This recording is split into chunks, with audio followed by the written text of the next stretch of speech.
Here's a view from the cabin.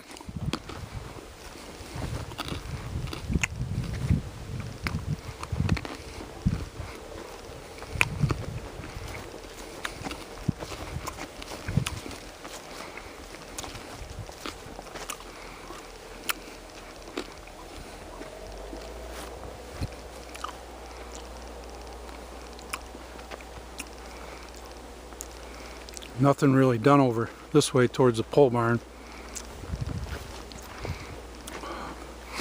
Just got here on Friday and walk out of here. They're still working here, so it's been 2 weeks now that they've been here. I'll get more